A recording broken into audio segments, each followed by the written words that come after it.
Fala meus amigos, estamos começando aqui mais um vídeo do canal e o tema de hoje vai ser uma notícia que saiu ontem, muito interessante, que fala sobre um convite que o Lula vai receber, já está tudo certo aí, para representar o Brasil na reunião do G7, que vai acontecer em maio na cidade de Hiroshima, no Japão, tá?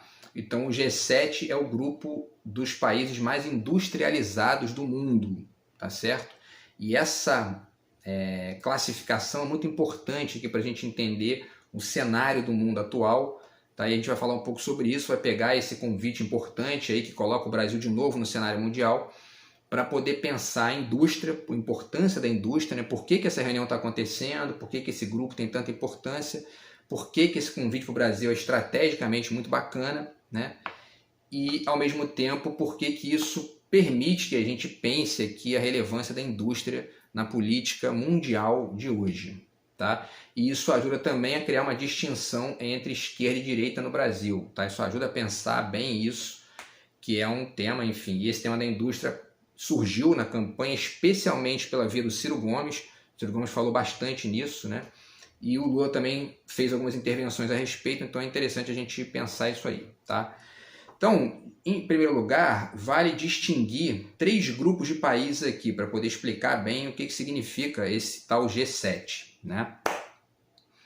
Esse grupo que vai se reunir em maio, que é o G7, ele já foi G8, tá? A Rússia fazia parte também e foi expulsa do grupo em 2014 por ter anexado a Crimeia, que era um território da Ucrânia, ali embaixo da Ucrânia, e aí a Rússia foi expulsa do grupo. Então o grupo hoje é o grupo do G7, tá? Só que tem uma diferença aí importante, tá? Esse G7, ele é o grupo dos países mais industrializados do mundo no ano em que ele foi criado, né? Que foi 1975, o ano que eu nasci, tá? Hoje existem 3 países diferentes no ranking das 7, né, dos 7 países que mais se industrializaram no ano passado, tá? Então tem uma diferença aí, 3 países que não vão participar dessa reunião como líderes ali, né? Mas que hoje estão entre as 7 maiores indústrias do mundo, tá? Então tem uma diferença entre os países do G7 original, que é esse, né, que vai liderar a reunião. Existe o grupo das 7 maiores indústrias do mundo hoje e existe o grupo das maiores economias do mundo.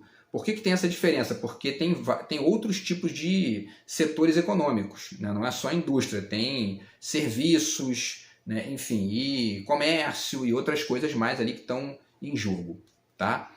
E a gente vai falar um pouquinho também sobre essas diferenças. Então, esse grupo original, do G7 original, que é o que lidera essa reunião que vai acontecer em maio, ele é composto por Estados Unidos, Japão, Alemanha, Itália, França, Reino Unido e Canadá. Hoje, França, Reino Unido e Canadá não estão entre as 7 maiores indústrias do mundo, tá? Quem ocupa esses 3 postos ali nesse grupo dos 7 é a China, que hoje é a maior, é a maior indústria do mundo, é o país que a indústria mais cresce do mundo hoje, é a China, tá? A Coreia do Sul é a quinta maior, né? É o 5º maior crescimento industrial do mundo hoje, é a Coreia do Sul, e o 6º é a Índia, tá certo? Então a Índia, a Coreia do Sul e a China fazem parte do grupo das 7 indústrias que mais crescem no mundo hoje e não fazem parte do G7, que é esse grupo das indústrias, né, que mais cresciam em 75, quando ele foi criado, tá? E você tem o grupo das 7 maiores economias do mundo, tá? Que você também tem diferenças aí, né? Então, os Estados Unidos é a primeira, a maior economia do mundo, China a segunda, Japão terceira, Alemanha a quarta, né? O Reino Unido é a quinta, França sexto, Índia sétimo e Itália oitavo. Então, a Índia e a China, que estão no grupo, né? Enfim, ali não estão nesse G7, tá certo? Enfim, então vocês percebem que tem diferenças aí, né? Entre esses grupos, né? Tem o grupo das indústrias de lá de 75, o grupo de hoje e o grupo das maiores economias, tá? Essa reunião que vai acontecer vai ser uma reunião entre as maiores indústrias daquele momento originário lá. De qualquer forma, esses 3 países que não estão, né, entre as 7 maiores do mundo hoje, as maiores indústrias, que são o Canadá, a França e o Reino Unido, são países muito poderosos, né, países que têm ali, né, economias muito fortes, que têm sociedades muito bem constituídas e, ao mesmo tempo, fazem parte aí desse grupo de países mais poderosos do mundo.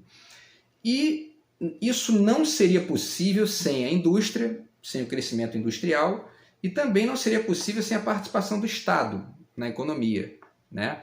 Essas são 2 coisas importantes para a gente pontuar nesse momento aqui do vídeo, tá? E aí, vamos para um terceiro ponto, né? Para um próximo ponto aqui da questão. O papel do Brasil.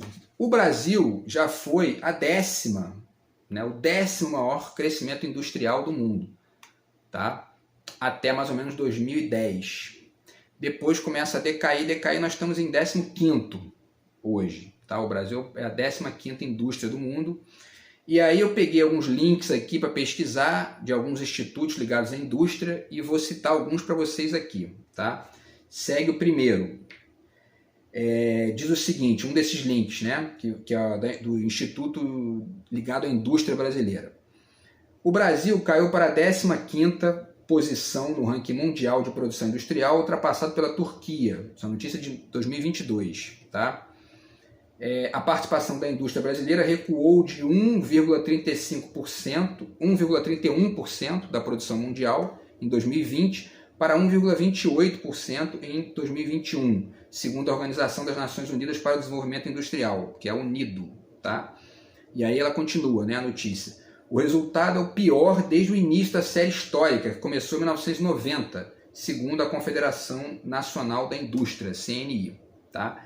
A CNI diz que a participação do Brasil na produção mundial da indústria está em queda desde 1996. Até 2014, eu falei 2010 e 2014, tá? Até 2014, no entanto, o país se mantinha entre os 10 maiores produtores mundiais, né, industriais do mundo, tá? E hoje não está mais. E é interessante a gente pensar nisso, né, nas causas, né, sobre o porquê. Eu anotei algumas coisas aqui para a gente pensar no porquê. Tá? E aí, mantendo aqui, também tem um relatório, né, esse mesmo relatório da UNIDO, diz o seguinte, né, em 2010, quando o país ocupava a 10ª posição do ranking, né, a indústria brasileira respondia por 2,05% do VAT mundial, retraindo para 1,4% em 2019, 1,19 em 2018, né? 1,24 em 2018 e 1,19 em 2019, tá? Quer dizer, queda crescente aí, o Brasil vai caindo no ranking das maiores indústrias ali ano a ano, especialmente nos últimos anos, depois de 2014, né? Quando começa a cair e não parou mais, certo? E, mais uma vez, a gente tem que pensar nas causas, né? Eu anotei aqui algumas coisas para poder trocar com vocês.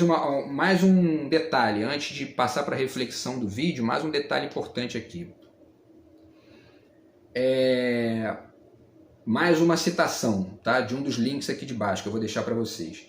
Quando comparado com o desempenho de países industrializados com renda média parecida com a do Brasil, tá, que é o resultado de 4%, a produção da indústria brasileira cresce 7 vezes menos, quando comparado ali aos países com renda média parecida, né? 7 vezes menos. São no agregado da América Latina, já no agregado da América Latina, que chegou a registrar crescimento de 4,9%, o ritmo de expansão brasileiro é 8 vezes menor. Então o Brasil cresce 7 vezes menos na indústria do que os países com renda média parecida, e 8 vezes menos em média do que os países da América Latina. Tá? Tudo isso depois dos governos de direita no Brasil. Certo? Então, a gente já tem mais ou menos, né, uma ideia do porquê, né, aonde está, na verdade, a causa disso tudo. O Rafael Lanin, que é economista do IED, tá, que é o Instituto de Estudos da Indústria, né, deu uma entrevista por Correio Brasiliense no final, agora de 2022, e listou algumas das causas desse decréscimo aí do Brasil, dessa queda brasileira. ele diz que é o baixo crescimento do PIB, gargalos nas cadeias produtivas, pressão de custo, tá? Que tem muito a ver com, né, o encarecimento dos produtos de base ali, que dificulta a produção industrial. Vou fazer também uma distinçãozinha disso aqui rápida para vocês. O suporte à inovação comprometido pelos contingenciamentos do governo Bolsonaro, evidentemente, né? E ausência de estratégia industrial, tá? Então são todos esses aí. Aí a gente já fala aqui que esse suporte à inovação comprometido pelos contingenciamentos do governo tem a ver basicamente com essa questão de teto de gastos, né? De responsabilidade fiscal e etc. Quer dizer, e esse engessamento do investimento público baseado na ideologia neoliberal de que o Estado tem que ser mínimo e que o mercado é que tem que resolver tudo sozinho, né? Nenhum país desenvolvido do mundo funciona assim. Nenhum. Nem os Estados Unidos. Nós vamos falar um pouco sobre isso também no final do vídeo, tá? Então, assim, isso já mostra uma das causas importantes aqui do porquê que a gente chegou nesse patamar, né? E aí é o seguinte... a questão é interessante pensar numa discussão teórica que acontece desde a década de 90, né, até antes mesmo, mas especialmente na década de 90 passou a bombar ali, que é essa coisa do pós-industrial. Tá? Já deixo para vocês aqui uma dica muito interessante sobre isso, que é esse livro do Christian Kumar, tá? Da Sociedade Pós-Industrial à Pós-Moderna. É um livro muito bom, tá? Que ele faz aí uma reflexão sobre isso. E a questão é a seguinte, né? O debate teórico foi desenhando, foi mapeando o surgimento de uma sociedade chamada de pós-industrial, tá? E é interessante a gente pensar, isso faz sentido realmente, né? Faz sentido essa expressão? Por quê? Porque essa ideia de que existe uma sociedade pós-industrial, que no final das contas, quando a gente vai ver, né, o desenvolvimento teórico disso, a forma como isso é caracterizado é a sociedade de informação, né? Sociedade do conhecimento, sociedade de serviços e etc. Né? Ou seja, ramos da economia que estão para além do industrial. Só que o surgimento de todos esses ramos realmente existentes, importantes, né? Serviços, informação, conhecimento, eu aqui estou produzindo, né? Sociedade da informação, sociedade do conhecimento, né? Mas o surgimento desses setores novos significa que a indústria acabou? Evidentemente que não, né? E aí é interessante a gente pegar, por exemplo, a gente faz uma comparação entre os Estados Unidos e a China, para poder tentar mostrar o porquê que isso é meio falacioso, né? Vamos lá, vamos pegar aqui que eu fiz uma distinção aqui entre a China e os Estados Unidos. Olha só, vamos lá. Nos Estados Unidos, a indústria responde por 24% da economia. E os serviços, que é essa sociedade do conhecimento, da informação, né? Enfim, essa sociedade tal pós-industrial, responde por 67,8% da economia americana. Tá? Mas vamos pegar a China, que é a economia que mais cresce no mundo nas últimas décadas. Na China é o contrário, né? Na China, o setor de serviços responde por 35,7% e o setor da indústria responde por 60,5%. E foi o setor que mais cresceu na China nas últimas décadas. A China é hoje o maior produtor industrial do mundo, né? O maior exportador do mundo, enfim. E isso significa o que exatamente? Que essa perspectiva teórica que classifica o mundo atual como mundo pós-industrial leva muito mais em consideração a existência e o desenvolvimento desse modelo norte-americano do que o mundo como um todo, né? Por quê? Porque os países europeus e os Estados Unidos, e até o Canadá, a Austrália, né, se a gente pega esses países mais desenvolvidos que não estão na Europa, eles desenvolveram uma capacidade de produção industrial gigantesca ali, né? Foram desenvolvendo a sua indústria, foram desenvolvendo, e quando isso chega no limite, começa a aparecer o setor de serviços e o setor esse setor pós-industrial, né? E aí isso vai crescendo também. Só que a questão é a seguinte, existem outros lugares no mundo que permaneceram pobres durante todo esse período, né? Até o final da Guerra Fria, né? Início da globalização ali e tal, né? E esses lugares são basicamente a América Latina, né? A África e a Ásia. E aí você tem, né, crescimentos e desenvolvimentos regionais diferentes nesses três lugares na esteio, né, no esteio aí, né, na esteira dessa mutação ali que acontece na economia do chamado primeiro mundo, né? Antigamente se chamava primeiro mundo, né? Então, os países que não eram, né, industrializados, na Ásia, por exemplo, começaram a se industrializar. E alguns deles estão hoje entre os países mais ricos do mundo, né? Pega, por exemplo, aqui, né, tem 3 exemplos aqui dentre as maiores indústrias do mundo e as maiores economias, maior renda per capita: China, Coreia do Sul e Taiwan, né? A indústria de Taiwan hoje é maior do que a do Brasil, né? E Taiwan é uma ilhota, né? Enfim, de 65 mil quilômetros quadrados, quer dizer, né? É um negócio inacreditável isso. E, enfim, então isso tem uma disparidade aí, tem uma coisa interessante que acontece, porque a China meio que ignorou essa lógica aí de não, acabou esse negócio de indústria, não tem mais, né? E falou, quer saber, eu vou crescer a minha indústria sim, entendeu? E por que isso é importante? Porque isso gera emprego, né? E ao mesmo tempo gera produção de renda, de consumo e melhoria de vida para as pessoas. Para além disso, né, isso gera também uma série de outras coisas ali adjuntas, né? Um papel importante do país no cenário mundial e, ao mesmo tempo, em muitos casos, isso gera também economia de dinheiro público, né? Por quê? Pega o exemplo, né? O Brasil hoje, o Ciro Gomes falou muito disso na campanha, está aqui o livro do Ciro de novo, cito ele, né? Ele falou muito na campanha sobre uma coisa importante, que o Brasil ele é um grande produtor, né, de commodities, né? Ou seja, que são esses produtos básicos, né? E aí você tem também, é interessante fazer essa distinção, né? Porque você tem na economia vários tipos de produção, né? Tem essa produção dos produtos básicos, que é aquele produto que é a matéria-prima bruta, minério, né? Enfim, alimento e petróleo, né? Aquela coisa que é o bruto ali, né? Retirar o produto direto ali da natureza e começar a produzir, né? Você tem os insumos, né, que são esses produtos intermediários, e você tem os produtos da chamada economia de transformação, que são os produtos que chegam, né, num segundo patamar ali de produção, né, e que já respondem por um outro setor, né? Então vou dar um exemplo, né? Indústria de automóveis. Você vai utilizar ali, para produzir peças de automóveis, você vai utilizar o alumínio, por exemplo, vai utilizar, enfim, né, borracha, vai utilizar uma série de produtos da matéria-prima básica.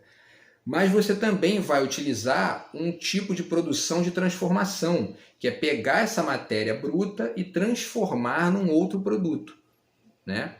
Que já é um segundo ponto da produção. Então você pega a borracha e transforma num pneu, por exemplo. Então essa economia da produção do pneu, que pega esse produto básico, que é a borracha, e transforma num pneu, é chamado de economia de transformação. E a economia de transformação no Brasil vem caindo, né, gigantescamente aí nos últimos anos, porque é isso aí que é a indústria, na verdade, né? A indústria é basicamente isso, né? A indústria é a produção de produtos que saem lá do básico, né, e são, quer dizer, essa economia da transformação, que é o que tem feito esses países do leste da Europa, desculpe, do sudeste asiático, na verdade, crescerem mais do que a média nas últimas décadas, especialmente Coreia do Sul e China, né? Então, e por que o Brasil está ficando de fora dessa brincadeira aí, né? Por que será? Vale pensar nisso, né? E a China, por exemplo, a China em 1980 era a 7ª maior economia do mundo. No ano 2000, 20 anos depois, ela já era a 6ª. tá? Em 2010 ela era a segunda, e é a segunda maior economia do mundo até hoje, né? Sendo que é a maior indústria, né? O Brasil chegou a ser a sexta economia em 2014, né? Ou melhor, em 2010, né? Em 2010, e hoje a gente já caiu várias posições, já estamos em 13º, alguns dizem 12º, enfim, né? E em termos industriais somos a 15ª, né? Somos a 15ª economia de indústria, economia industrial do mundo hoje. Então, por que isso? Né? Exatamente por conta do neoliberalismo que governou o Brasil nos últimos 6 anos, né? Que foi fazendo o Brasil cair aí sistematicamente, tá? E aí, pessoal, eu finalizo aqui com 2 questões, né, que eu acho interessante de pontuar para vocês, tá?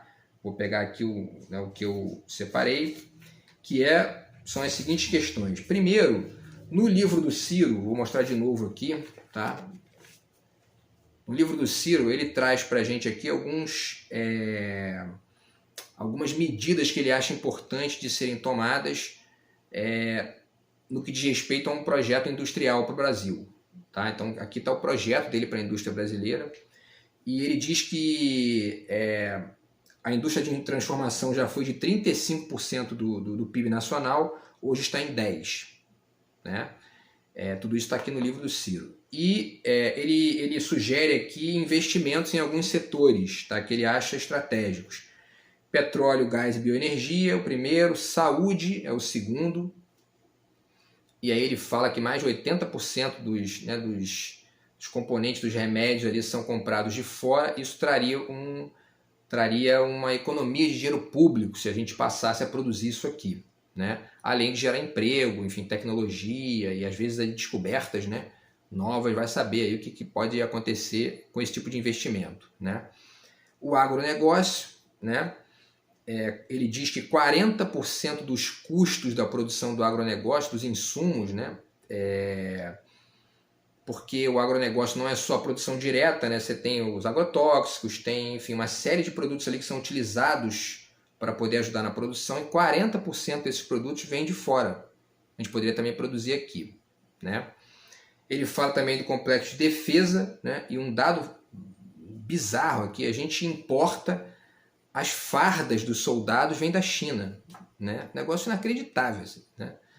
Enfim, ele fala da construção civil também, que foi um setor muito estimulado pelo primeiro governo Lula, né? E o governo Dilma, e depois foi sabotado pela Lava Jato aqui no Brasil do juiz Moro, né?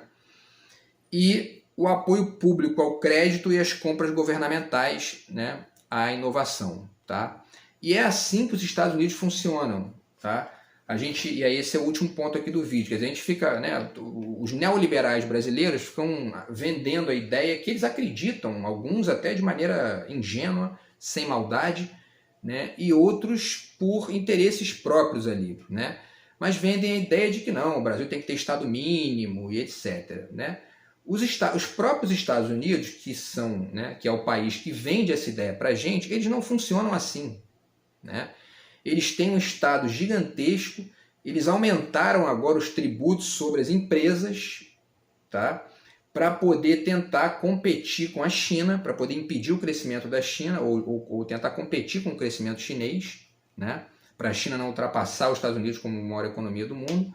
E isso foi através de um plano, que eu vou deixar o link para vocês aqui também, tá? Que é o plano Biden de modernização produtiva, tá certo? E ele propõe para os próximos 8 anos nos Estados Unidos gastos de 4 trilhões de dólares. 4 trilhões de dólares. Isso é mais do que o PIB inteiro do Brasil, tá? Nos próximos 8 anos para melhorar o emprego, né? É um plano americano de emprego, isso é 1% do PIB americano durante os próximos 8 anos, para poder investir lá em produção, em geração de emprego, estímulos a essa indústria de insumos e uma série de outras coisas ali com dinheiro público dos Estados Unidos, tá? Então é por isso que existe um G7, né, de países industriais com maior relevância no cenário internacional, porque esses países investem não só em indústria, mas no emprego nos seus países com dinheiro público, tá certo? E, enfim, o Ciro fala disso aqui no livro, tá? Vale repetir aqui, porque tem uma frase dele aqui que ele fala sobre isso, né? Ele diz aqui na página 158, vamos ler aqui. Todos os países capitalistas que ostentam alto nível tecnológico em suas indústrias têm forte e íntima participação do Estado no financiamento da pesquisa e sua coordenação com a iniciativa privada, particularmente do complexo industrial militar. Exemplos notáveis dessa participação estatal são os próprios Estados Unidos e a China, as duas maiores economias do mundo. O desenvolvimento científico e tecnológico ou é bancado pelo Estado ou não existe. E nós precisamos que ele exista, né? Então, cito de novo aqui o livro do Ciro, porque independente das discussões que ele teve com o Lula na campanha, né, das diferenças ali, até de projeto mesmo, tá? Vale a pena estudar aqui o livro do Ciro, até mesmo para cobrar, né, certas coisas que o Lula ali, de repente, demore para fazer, talvez por uma dificuldade própria ou por, enfim, pelo atraso que a direita brasileira, né, sistematicamente produz no Brasil, né, porque só pensa nos seus próprios interesses. Então é importante ler isso para poder entender exatamente esse cenário do que é a indústria no mundo, o que ela gera de importância para um país, né? E essa diferença, é interessante a gente ver isso, né? Porque você vê essa diferença dos Estados Unidos. O Brasil também tem uma indústria de serviços maior, né? Uma economia de serviços maior do que a economia industrial, né? E por que a gente não tem um padrão de vida como o dos Estados Unidos, né? Porque os Estados Unidos funcionam na política externa, né? Então você tem internamente nos Estados Unidos, a indústria responde por 30 e poucos, por 24% e os serviços por 60%. Mas vai ver se não tem uma Nike lá na Indonésia, se não tem uma Nike no Vietnã, se não tem uma Nike na China, né? Entendeu? Né? Por quê? Porque eles são malandros, eles são espertos, eles dizem pra gente, seja neoliberal, finge aí que o Estado tem que ser mínimo, entendeu? O Estado mínimo, aí bota esses Constantino da vida para comentar essas bobagens, e a direita brasileira acredita nisso, Paulo Guedes, etc, e vai, né? E, enfim, o Brasil vai perdendo espaço no mundo. A gente teve no ano passado, né, uma notícia de que, eu vou deixar o link para vocês aqui também, de que o governo Bolsonaro gerou o pior investimento público da história do Brasil, né? Isso graças a esse pensamentozinho neoliberal de não investir, o Estado não investe, quem investe é o mercado, né? E os Estados Unidos, a França, a Inglaterra, o Canadá, a China, a Coreia do Sul, enfim, estão borrando para isso, estão rindo disso lá, enquanto a gente fica aqui seguindo esse receituário que só atrasa o Brasil. Beleza, pessoal? Então é isso, né? É bacana o Lula ter sido convidado para essa reunião do G7 e que isso sirva para a gente pensar a indústria no Brasil e pensar o quanto isso pode gerar de reconhecimento para o Brasil, de melhoria das condições do Brasil, de melhorar o papel do Brasil no mundo, né? E para a gente continuar aí com otimismo, né, para ver o Brasil crescer. Beleza, pessoal? Então a gente se vê no próximo vídeo. Grande abraço e fui!